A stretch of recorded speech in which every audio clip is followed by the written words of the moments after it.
Roberts is a Senior Assistant Dean of Admissions and Enrollment Services at LMU Loyola Law School in Los Angeles. She previously served as a Director of Admissions at the USC Gold School of Law before joining the LLS community.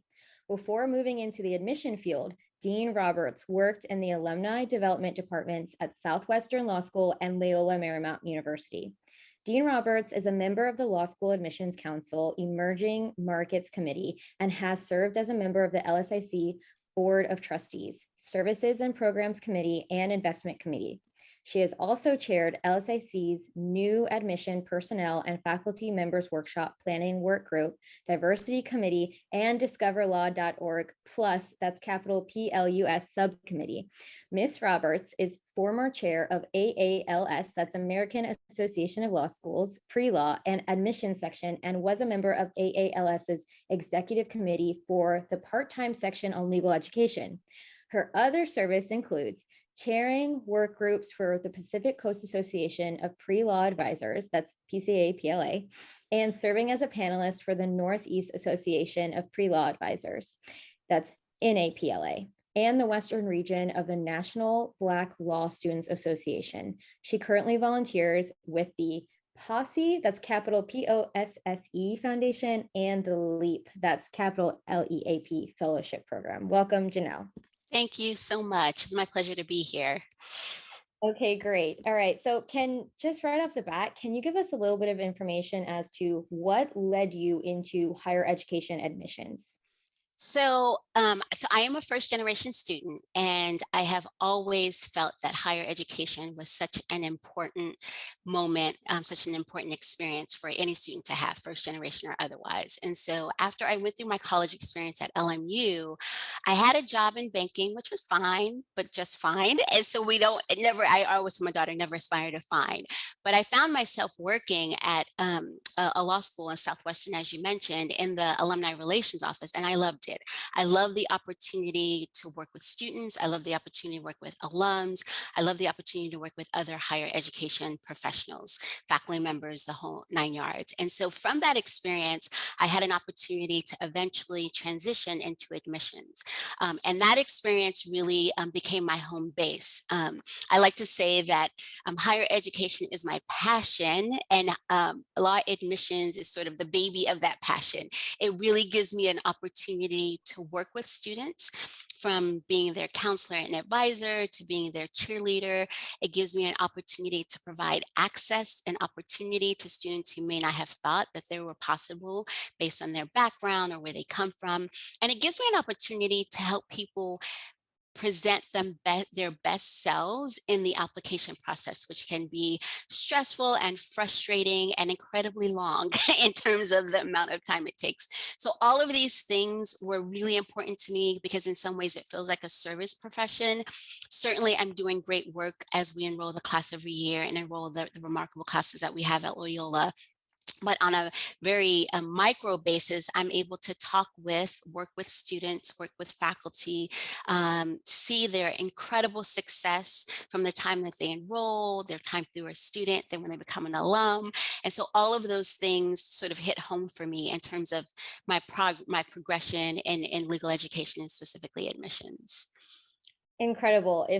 If anybody's listening right now and is scared of admissions, I think that I think that you just kind of let everyone know that you are a people person. You said it yourself. It's a service. It's service oriented, and you're helping people sort of ID and process how to show themselves in their best light. Now, I have a question for you that sort of pertains to this year. It looks like, according to LMU's website, you've been in admissions and you've worked in higher education now for 19 years. Are you seeing... I started when I was 13. No, I'm kidding. Yes, just as we all professionally, I like it. Yes. So, with that 19-year tenure, and now you've been working on enrolling the current class. I assume we're in September, we're in the fall season of 2021. So the 2021 incoming class has been onboarded, and the admission cycle for 2022 is on a roller coaster for anyone trying to get their application in early. Now, with the COVID-19 pandemic, have you noticed a shift in terms of Well, this is kind of a big question, so I'll kind of give you some ways that you can take it. Have you noticed a shift in maybe non-traditional students entering?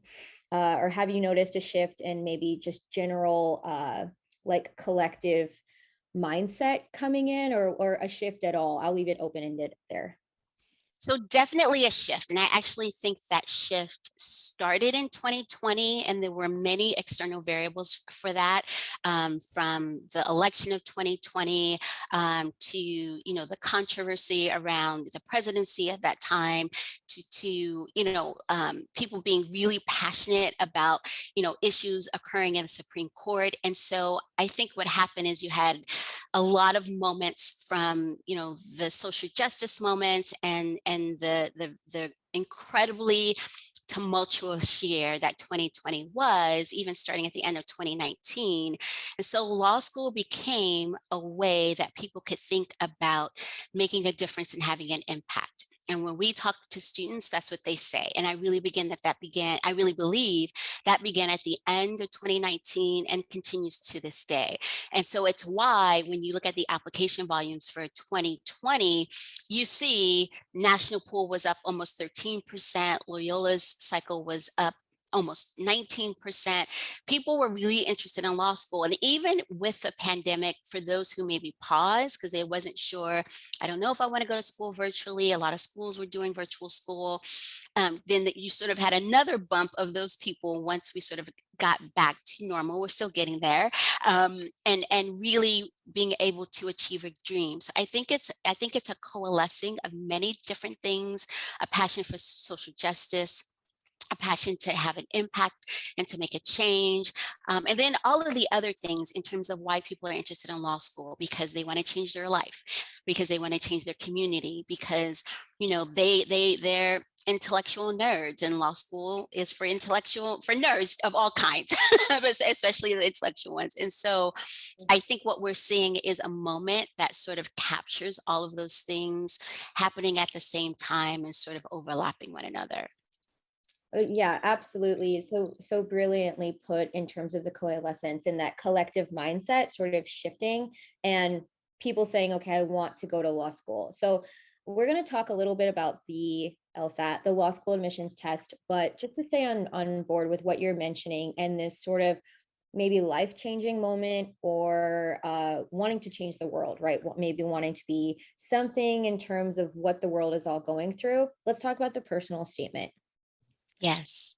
Uh, I love the personal statement. So, but let's talk through it, because I also think it's an incredibly difficult document to produce. yes, it's an incredibly difficult document to produce. I was brushing up on my how to write better, skills, just reading blogs, what people had to say. And the first tip that came out had nothing to do with law school. It just said, everything you write should be able to be put into 2 pages.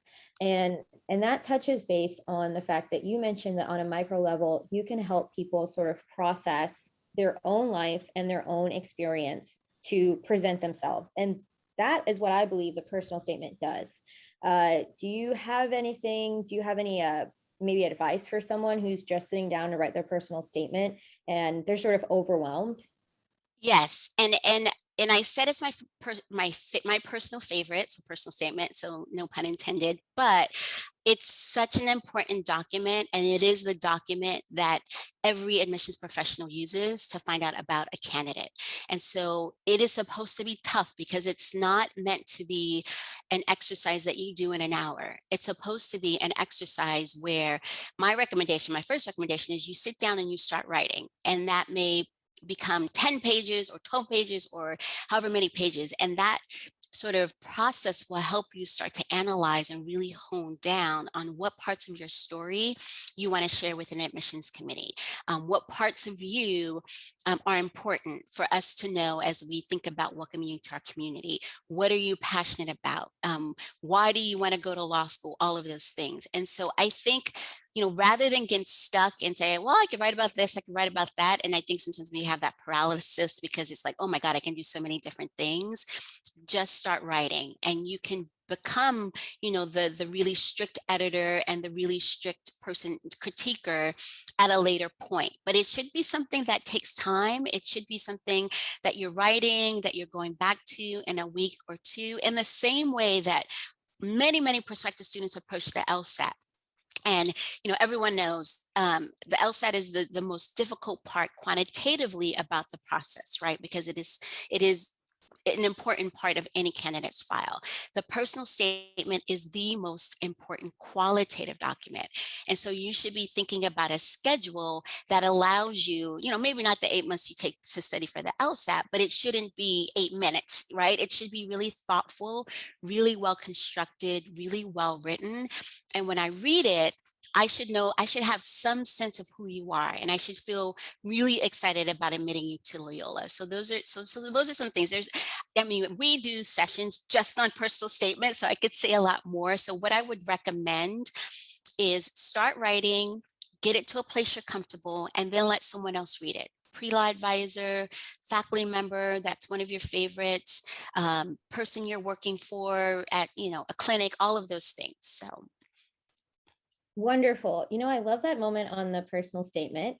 So, you mentioned that a personal statement shouldn't take 8 minutes. And, a lot of times I get the question, how early should I start my personal statement?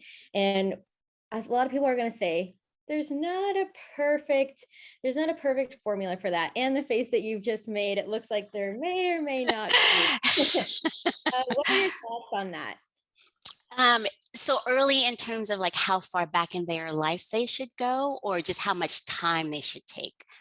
You know what? This is a fantastic question. And I will say with full transparency, both. Okay. Some people say, what's your take? I'll ask you the first question. What's your take about writing about childhood lessons, maybe a large childhood event that has impacted the applicant that they feel is so important?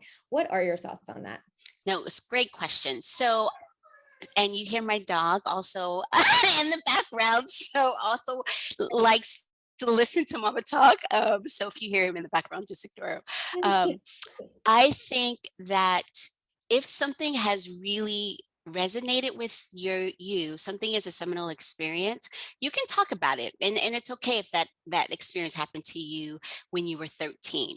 But then your personal statement shouldn't only be about when you were 13. So you should be tying that first experience or early childhood experience to other experiences that are more current and more reflective of who you are now. So I wouldn't say that it's a 100% answer like, oh, don't include that, because so many of us, talking about our backgrounds, for example, who raised us, where we lived, where we went to school, all of those things become part of who we are, and they become an important part of our story. So I would say, just use your judgment. We want to learn about you, but we want to learn about the you that's now, not the you that you were, 10 years ago. So kind of think about ways that you can tie that early experience to more current experiences. And I would answer that way.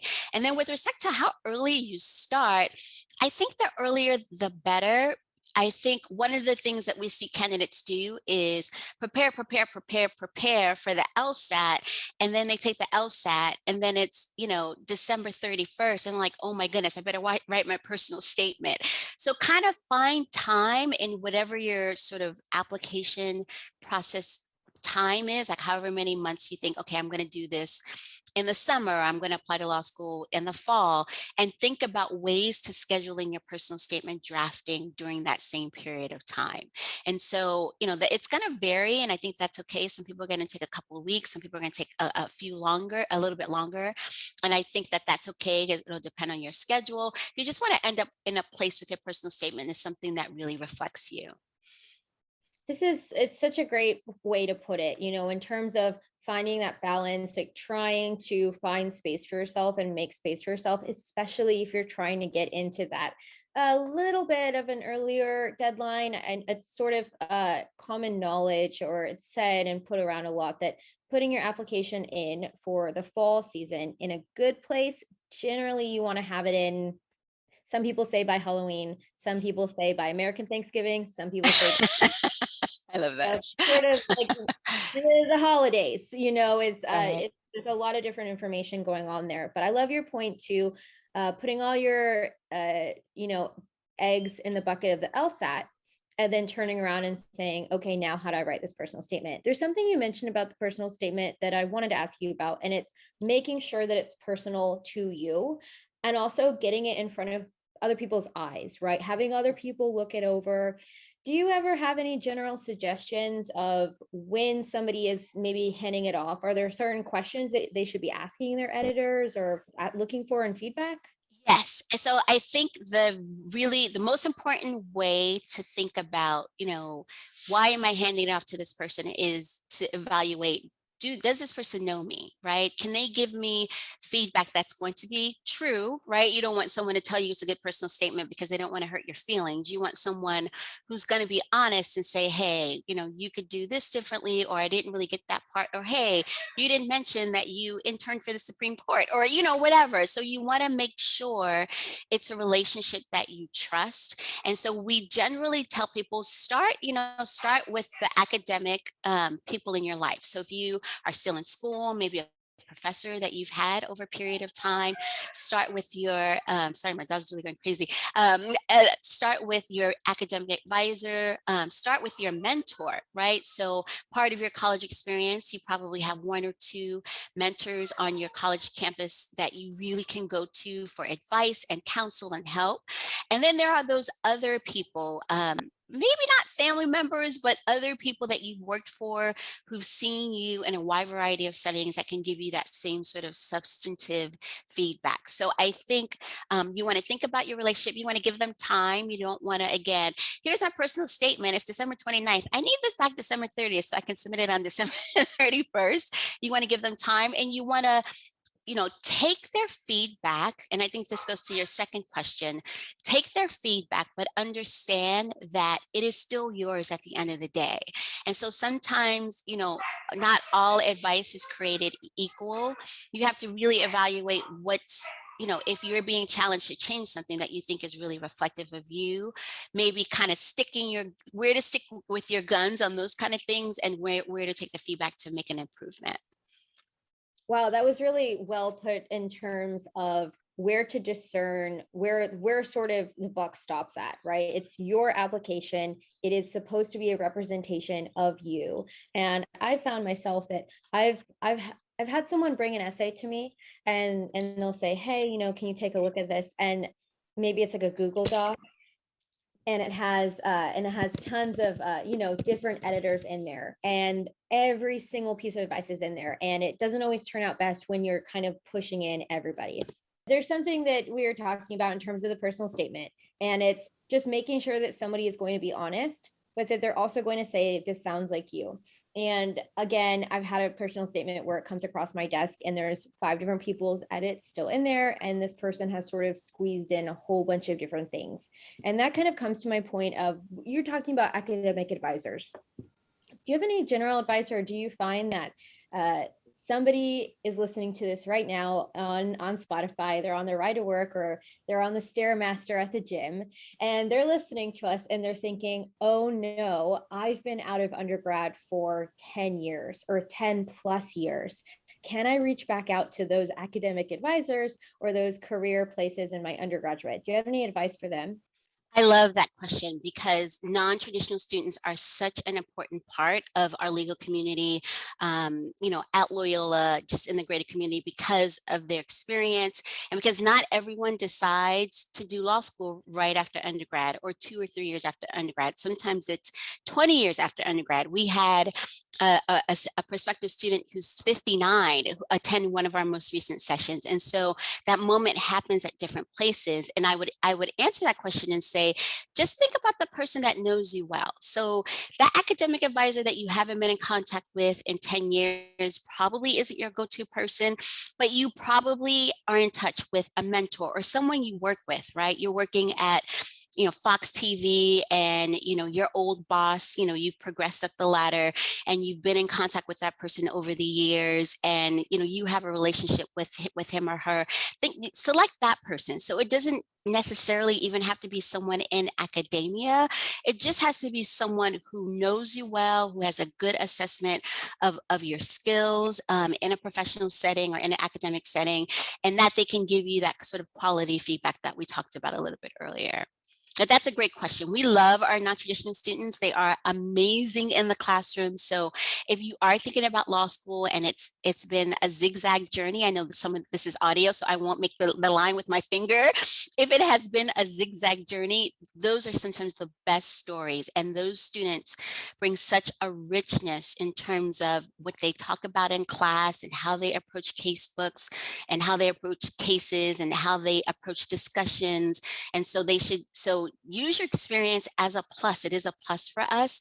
Don't shy away from it, and don't think that, because you didn't think about a law school at 26, you missed that moment, because some of our best students are non-traditional students. I think that's going to be really pleasant for a lot of people to hear, because I can't tell you how many times I've been in a room where somebody's saying, maybe their personal statement is even says something to a whole paragraph like, I know I'm not young, and kind of trying to make up for that fact. But it seems like that applicant really has an opportunity to highlight their experience, instead of, maybe they don't need to make excuses for it. They don't need to sort of look at it or view it as a negative, but it could actually really be in their favor, all their life experience that they have to offer. Absolutely. And I think that, when we're enrolling the class, we're enrolling you as a whole person. So not just because we believe that you're going to have tremendous academic success. We're enrolling you because you're going to be head of the law review and president of the Women's Law Association and chair of the Entertainment Law Society. And so your experience, your full life experience, just allows you to bring that to the table in our community. Again, we love that. And so capitalize on it, use it, talk about it. We want to know that part of your story. We absolutely love our students, again, with those kind of zigzag stories and experiences. It's fantastic, just like this interview between the two of us. Yes, exactly. Lots of unpredictable happenings. Jannell has Yeah. dogs that are barking, and I have a cricket that is terrorizing me. Let's go ahead and get started and talk a little bit about the LSAT, which is the law school admissions test. August this fall was the first time that LSAC brought back, since the beginning of the COVID-19 pandemic, brought back those four sections, that experimental section. Luckily, we still have the option of taking it virtually. So there's still that accessibility, which means that definitely a lot more people can maybe potentially have access to it. People are still studying, even as we speak right now. Can you tell me a little bit about maybe LMU's attitude towards multiple LSAT scores? There seems to be a lot of questions about, if I take it a lot, does that look bad? Does that look good? What do I do? Right. So let's back up. So let's start with the candidate who is preparing for the LSAT. They have a very strong study plan. They're doing Khan Academy, which is the free prep LSAT service through LSAC, where students can take, can participate in all sorts of participate with LSAT prep materials. So ideally, you would create a study plan with Khan Academy or whatever, if you wanted to go to one of the paid, LSAT prep courses, some students do that, and you would take the exam once. And so I'm going to make a really bad analogy. Taking the LSAT is like being married. You want to do it one time and you want to get it right. Now, we know that that isn't the case for a lot of students. And what I would say is, number one, if you're taking the LSAT again, you have made a reasonable plan to think about and evaluate what you didn't do well the first time, and you are actively working to change and shift for a better scenario, because obviously you're only taking it to improve your score. So that could be, I took it cold, which I hate to hear, makes me crazy, never take the LSAT cold, or I didn't study enough. I thought I could go to school and have my internship and study for the LSAT, and that was too much. And so I think it's pretty common now, more than ever, to see a candidate with 2 scores, because for whatever reason, especially in light of the last 18, 20 months, life happens and, you're just not able to focus on the first exam in the way that you planned. So I think 2 or 3 scores, I think, is becoming more average. After that, I think number one, you have to think about, why am I taking the LSAT again? Am I really improving my score, or should I use that time to improve other parts of my application? And number two, how am I going to explain this to the committee, the admissions committee of the school that I'm applying to? So at Loyola, we welcome addendums, an addendum statement. You would have an opportunity to write a specific statement. I've taken the LSAT 5 times. Here's why. And we would welcome that explanation because it gives us information to put that LSAT experience into context. So it isn't, I don't think it's a one size fits all kind of answer. I think it really depends, but I do think the more you take the exam, the more I would strongly recommend that you submit an addendum to explain kind of your experience and why you've elected to take the exam multiple times. What I think is really important about what you've just pointed out there is taking it again, making sure that you are committed to taking it again. Maybe not so much like cross my fingers or I just want to do better, but you would have to then ask yourself, am I prepared to spend the amount of time on this to really make that next score bump up, right? Is what I'm sort of hearing, and really putting in the time and making sure that you are planning that out accurately and having that work for you. I think that's absolutely accurate. I think, just taking it again, just to take it again, may not get you the success that you hoped it would get. Although certainly the first time, you would have become more familiar with the test and maybe, practice some text anxiety strategies. But I think it's so much more better to be intentional about your plan. And, LSAC, the Law School Admission Council, the organization that not only offers the LSAT, but does all of the research, creating the exam, and then hosts a wealth of other services and programs for prospective law students, are doing additional things. They're allowing students to, depending on if it's their first exam, to see the score and then cancel it. So you don't have to live with the score in the same permanent way that you had in the past. So, that's again, kind of oh my goodness, something happened. This is an option for me. You don't want to plan to do that, but there are even more ways for you to kind of deal with a first score that is a disaster. That's what prospective students tell me. This was a disaster. There are more ways that you can manage and deal with that and recover from that. So don't let that be, so don't feel too discouraged or too dismayed by that. It's really interesting. Sounds like you have to be really in tune with yourself and also very honest with yourself. No sort of beating around the bush, if somebody might put it.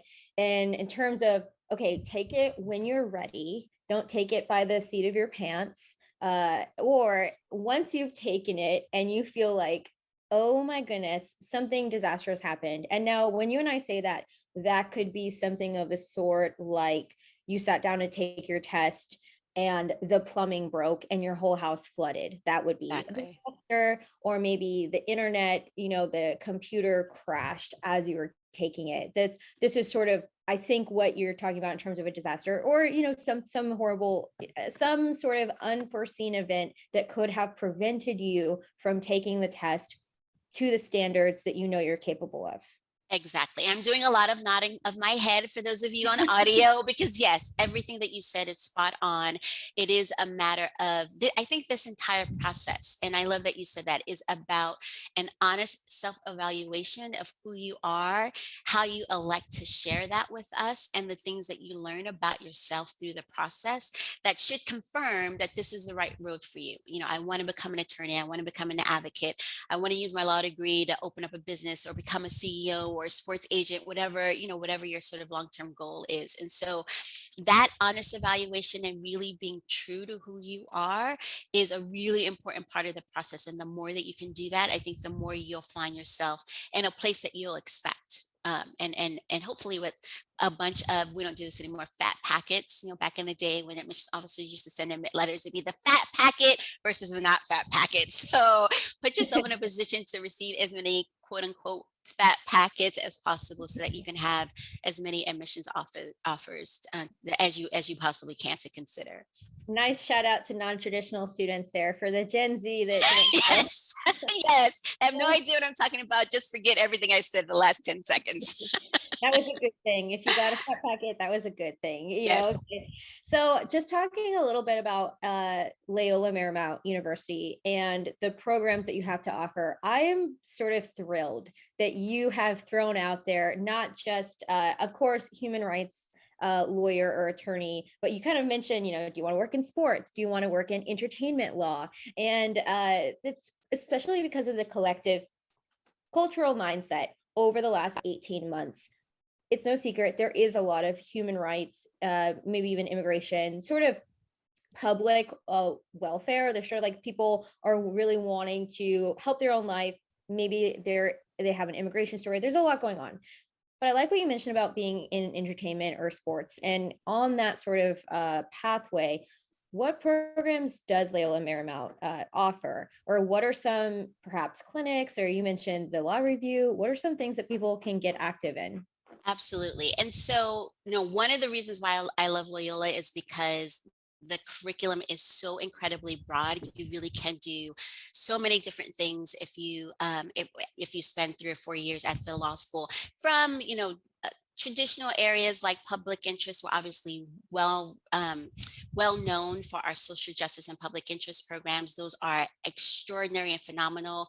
Just 2 days ago, as part of our social justice clinic, our Loyola Project for the Innocent, which is a clinic of primarily students, and they're guided by Loyola faculty and clinic directors, secured the release of a person who had been wrongly convicted, was serving a sentence, life without parole.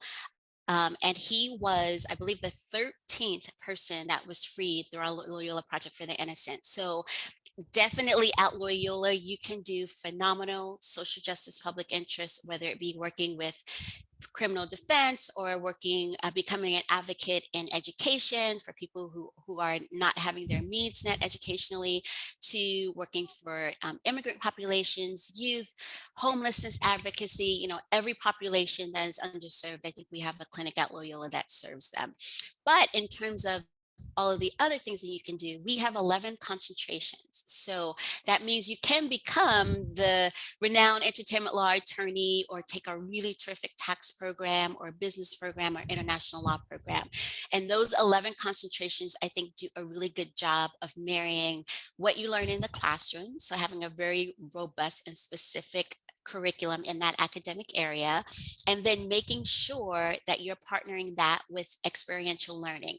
So actually being in the world, practicing the skills that you'll need. And we think that that part in particular, the concentrations, make them really powerful and really effective, and gets you out in front of prospective employers, prospective law firms, gets you connected with Loyola alums, all of those things. So you really can do everything at Loyola. I know that, I'm sure everyone says that, but I would say our most popular areas: public interest, entertainment law. We have a tremendous civil litigation program, business law, international. And I would encourage any prospective student interested in Loyola to take a look and kind of really dig into those concentrations, because they're really wonderful and really broad. Fantastic. If I'm not mistaken, I believe that Loyola even has a course in environmental law, Yes, which I know yes. is on the forefront of a lot of people's minds right now, of course, with there's a lot of environmental crises happening in the media. So it's sort of, people are starting to think about that too.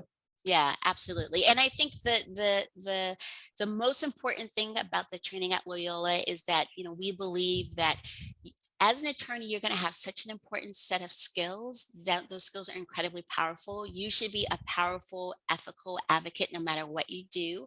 And you should be able to practice your skills before you get to that thing, so that you have the confidence when you're interviewing, when you're taking your second or third job, to have the confidence of your degree kind of be the spur behind your back, that you can do whatever you're interested in, whether that's the first job or the sixth job. So it's really, Incredible. really great. Yeah.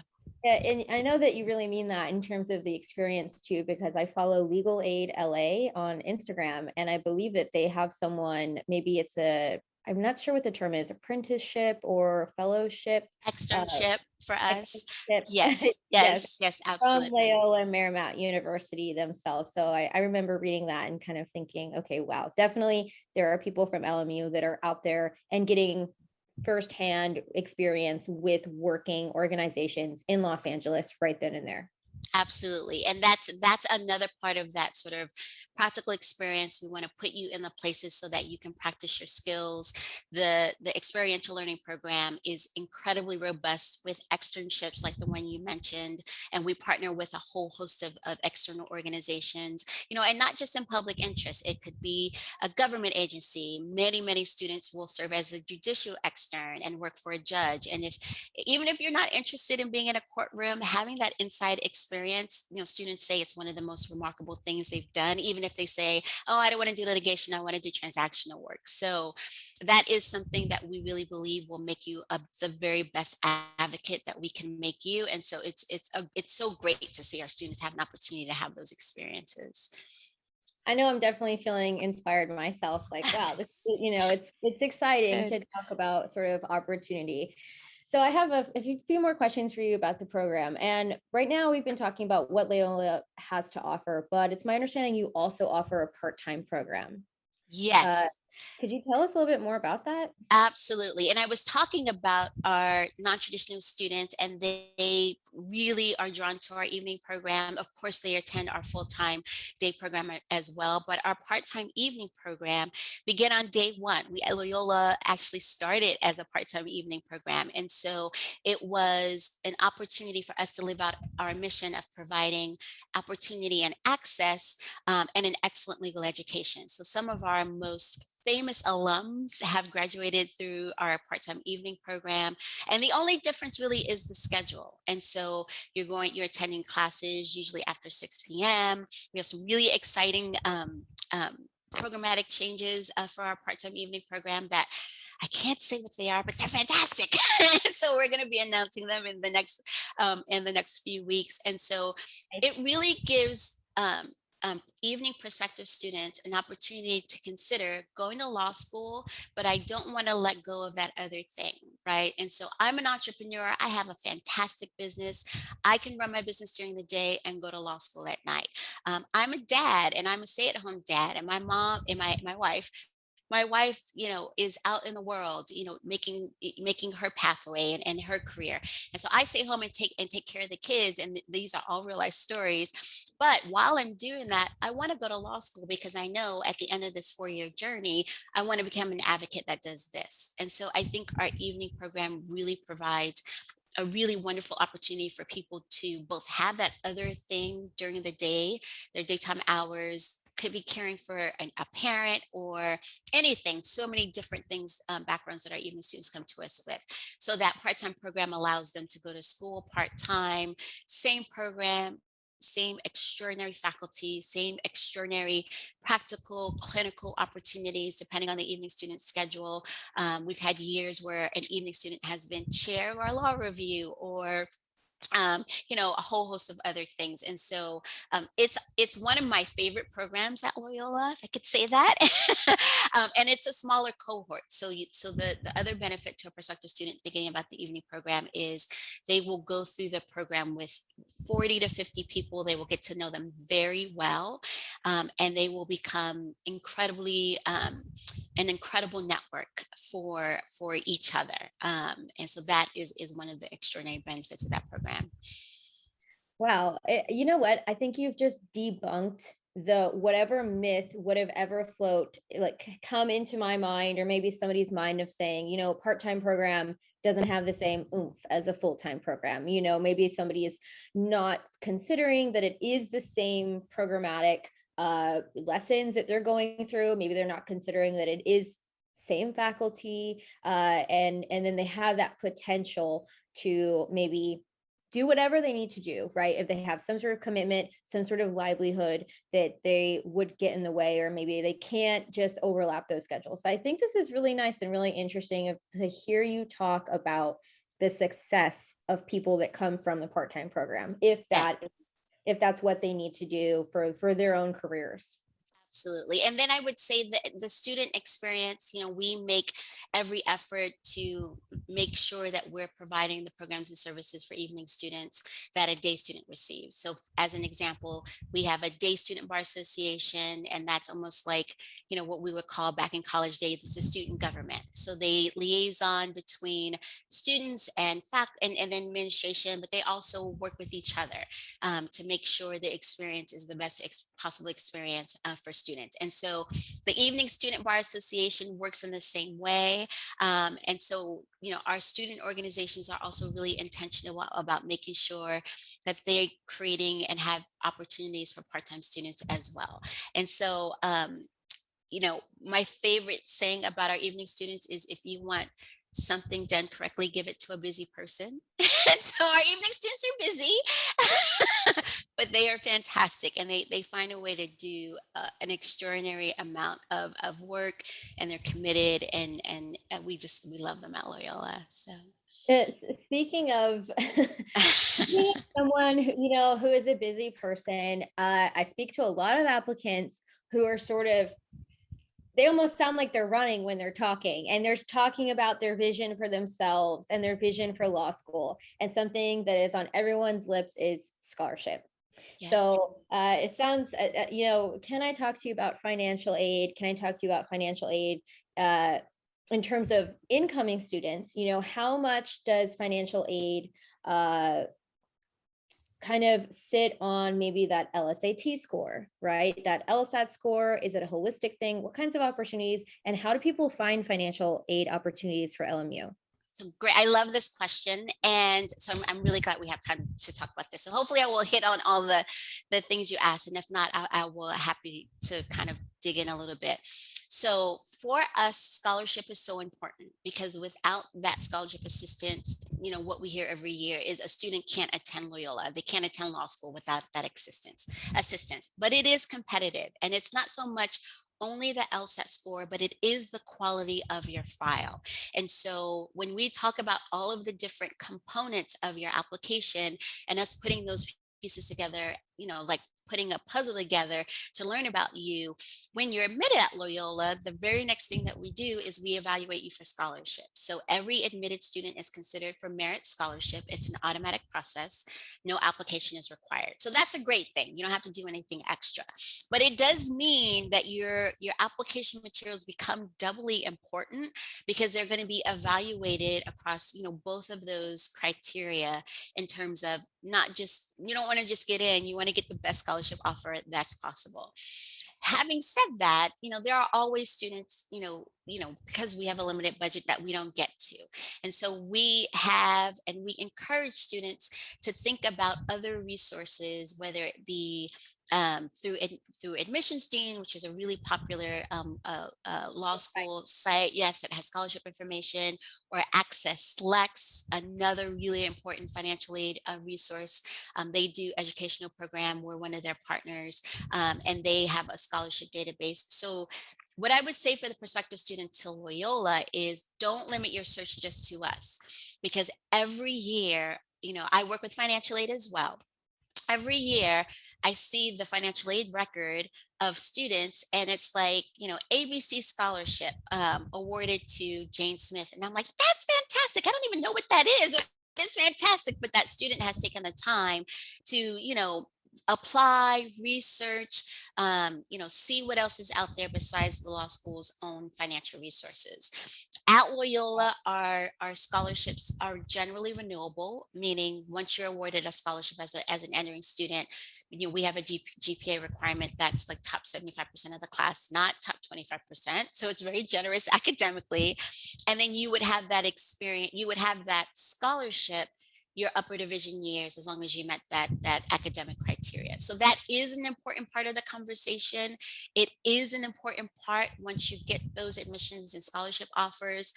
It is important a part of the evaluation process as you're selecting offers, because every school is going to have a slightly different way they do financial aid, and a slightly different way that they maybe report their cost of attendance. And so you have to, again, do your homework, compare apples to apples, meet with a financial aid counselor, attend the events that are not just on personal statement, but on financial aid, and get all of those tips as well.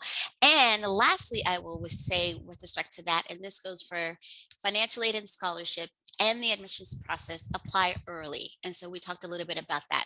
Every year there are students, and 2020 was insane as an applicant year. And so this happened in 2020, but it actually has been happening the last 3 years. And that I have read a file in late January, early February, fantastic candidate. We can admit them. The admissions committee would love to have them, but we have no scholarship money to offer them because there were so many other candidates ahead of them in terms of when their file was complete that we just can't give them money either until we find out more who accepts that scholarship offer, or we get more money. Sometimes that happens, or a wide variety of things. So the applying early for financial aid and scholarship is also really, really important. Incredible point there. If we mentioned it, of applying early kind of means for some people different things, but also what I've been hearing you saying throughout this entire interview with you, it's been so lovely, is to take your time to make sure that you're not throwing materials together, whether it's the LSAT, the actual LSAT test that you're taking, maybe it's the personal statement, getting feedback on that. Everything that we're talking about takes time, and then making sure that if you're really looking for scholarship money, or if your attendance relies on it, making sure that you're leaving enough time to actually submit your materials in early. And by early, it means different things for different people. Maybe that's by Halloween, maybe that's by American Thanksgiving, maybe that's by the Yes. Yes. So I would say for Loyola, by the end of December, because we really understand that holiday time is so important for people if they're still in school or just in life. You get that slowdown period around the holidays, so it just gives you more time. So generally, if you're applying to Loyola by the end of December, that's great in terms of what we consider early, but it is going to be different per school. And so other schools may say early is March, other schools are going to say American Thanksgiving, right? And so we do have an early decision program, and that application is due a little bit earlier. So if you're looking at that program, then there's an earlier deadline and an earlier LSAT date that we would request that you take the LSAT a little bit earlier and apply a little bit earlier. Would you recommend that someone who is applying for early decision 100% reach out to admissions and maybe have a one-on-one conversation with them before they sort of go that route? I think that's a terrific idea, because I will say this, and this is not in any way contrary to my position to get people in. The early decision program is not for everyone. It is for that student that knows Loyola is my first choice, ride or die. I have my t-shirt. I have my money ready to buy my t-shirt and my swag. I'm going to buy the hat for mom or dad or auntie or grandma. And so, but what that means is, although you're admitted early with us, you don't get to go through the process of evaluating things like other scholarship offers from other schools. So it is, in all honesty, right for some candidates, but for other candidates, it's not right. And it definitely is worth having a conversation with us. We're happy to talk with you kind of through that. And I would say, if you have any doubt, you don't have to do the early decision program, but you can still apply early. You can still get your materials in fairly early and get the benefit of that earlier review process. I really like that you're pointing out that there are different applicants with different needs. And it's kind of, I'm just going to throw this in there. I take yoga, keeping your eye on your own mat. In terms of, there's a lot of internet stuff. There's Reddit, there's law Twitter, which is a thing right now. And there's just a lot of, oh my goodness, another one. Okay. Reddit, I know. A lot Twitter. Okay. Yeah. Twitter. Yes, I will say there is law Twitter. There is a group of people, that all want to say their opinions. This is what you need to do. This is what you should do. This is what I did. But something that you've mentioned that I think is really important for everyone to touch base on is, maybe you're really interested in scholarships. Maybe you're really interested in financial aid, or maybe you're really interested in a specific school. These are different needs. This is a completely different need. And also the different clinics you mentioned, there's different interests, there's different things that you can do, full-time program, part-time program. It sounds like LMU is really an advocate for diversity in terms of what the different individual student needs. Am I hearing that correctly? That is absolutely correct. And I think it goes to the heart of who we are. You know, when we started as an evening program, again, to provide access, it was with the recognition that there were all types of people not being admitted and not enrolling to law schools whose backgrounds and interests and experience were incredibly valuable. And so that is at the heart of who we are, you know, providing opportunity for a wide array, diverse individuals, ethnically, racially, sexually, in terms of, you know, them being from having just a wide variety of backgrounds. So that's really important to us. So I completely agree. And this is consistent, and that means everyone has their own story. And so, you know, going to Reddit and listen to what someone else says and the charts where, oh, I got admitted here and there, I mean, it's great as an FYI, but in the same way that you wouldn't go on Reddit to ask someone which house you should buy, you shouldn't go on Reddit and ask someone which law school you should apply to, because your specific needs, desire, wants, and journey is your specific needs and wants and journey. And you're going to walk into a house when you get to the point of your life you're ready to buy a house, and something's going to resonate with you. You're going to feel that. I remember when we bought our house, you know, several years ago, my daughter was fairly young. She walked into a room. She said, "This is my room." And so we bought that house. And so the law school journey is more like that. You're making a long-term commitment with really important, complex variables that you should be really thoughtful and intentional about. And I know it's too hard to say, well, don't pay attention to those things, but just don't give them so much importance that they're actually directing your decision. That's really incredible. And, right off the top of my head, LMU is in Los Angeles. And I've heard a lot of advice that's saying, make sure that where you do decide to go to law school, you're interested in practicing in that regional area because the alumni network is so strong. And that's where you're going to get a lot of your experiential opportunities. This is sort of a long-winded question at the end of our meeting, but I have to ask it. Yes. Does going to school in Los Angeles create maybe a larger net of a network in terms of maybe North America if somebody is unsure of where they actually want to end up? So I am one of those people, and this is a question I think people clearly have sides. They'll say, doesn't matter, go to law school, then you can practice anywhere. And that's true to a certain extent. But what I have learned is that it does matter where your network is. It does matter, you know, where your faculty are in terms of being able to pick up a phone and say, you know, Professor Smith, I really need your advice on applying for this job. And so I do think it's an important part of your decision where you want to practice. I don't think you have to be married to that location for the entirety of your career.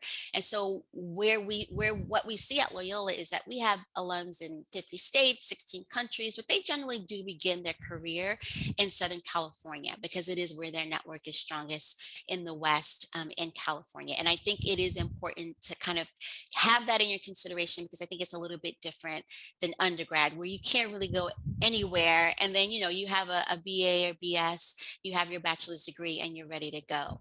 At Loyola, our network is incredibly important. Our alumni network is really phenomenal and our outcomes are incredibly important. And so we put and have a lot of resources into academic success programs, bar support programs, because it's not just enough for you to earn the degree. We want you to be able to pass the bar and get a job. And our most recent bar pass rate for the October exam, which God bless every bar applicant who took the bar in 2020, was 92%.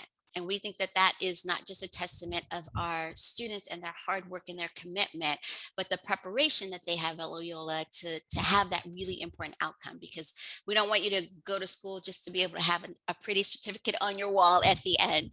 And our employment rates are phenomenally strong as well in a wide variety of areas. So I do agree with the kind of really think about where you want your network to be, but don't be limited by it. It definitely can be the case where if you know you want to be in LA, but then you also want to be in DC. We have students who spend the summer interning all sorts of different places. So there are a lot of other ways that you can conquer sort of those interests. Incredible. It's so incredible to listen to you and learn from you, and especially in terms of mindset, and really looking forward to not just the education, but also looking at terms of what does the professional career look like afterwards. And those rates that you mentioned, people can find those on the ABA, I believe. Yes. And so I would recommend this for every school that you're interested in, and certainly for every school that you apply to. The American Bar Association, the ABA, provides, or we provide to the ABA what's called 509 report. And it's sort of standard reporting that will present things like bar pass rate and employment rate, and how many, first year students you have, and how many second year students you have, and what's your class size, and what's your student to faculty ratio. All those really important things are sort of data points that you literally can compare in a very easy way. Split the screen on your computer, school to school. And so, that part of the process is fairly easy to do. What unfortunately happens is prospective students will go to Reddit and say, where should I go? Rather than doing the research of digging through 509s and finding out that information. But you should, you're making an incredible investment going to law school, not just financially, but of your time, of your talent. You should make sure that the place that you're attending has all of the things that you think are important in terms of having the experience that you want to have. So well put, Jannell. And I know that anybody that listens to this, I will capture sort of the spirit of Loyola Marymount University and how much the admissions team does care about the individual, and also how welcoming you all are in terms of generosity. Also, like, you're giving so much information. So is there a way that anyone can find you? Do you have an email address, or that people can reach out to you with? Yes, absolutely. And it is my first name .Roberts. So Jannell.Roberts at lls.edu. They obviously also can contact any one of our admissions officers at admissions@lls.edu. I strongly encourage students interested in Loyola, check out our virtual events, our application workshops, open houses. We have in-person campus tours. We would love to meet you. We would love to be a source of support, encouragement during this process. So any questions that you have, and you will have a lot as a prospective student, please don't hesitate to reach out to us. We are always excited to work with our prospective students, and then just kind of see their journey as they go throughout the year with us. Awesome. And if anybody else has any questions, you can just always look up Jannell Lundy Roberts at Loyola Marymount University. She has an incredible bio, and you can learn more about her and what she's been up to. And Jannell, it's been such a pleasure speaking with you tonight. Oh, thank you so much, Alisa. Yeah, and just so everyone knows, our law school is lls.edu for Loyola Law School, our new name, LMU Loyola Law School. And so please feel free to reach out to us through that website. Again, we're happy to help. And thank you so much. This has been fun. Even with all of the unusual interruptions, life happens, but this has been a blast. So thank you so much, Alisa. Thanks, Jannell. Thanks for tuning into the show. Please subscribe if you haven't done so already to be notified of new episodes as I release them. And feel free to reach out if you need anything at all as you move forward with your prep. I'm happy to help however I can. In the meantime, I wish you all the best and take care.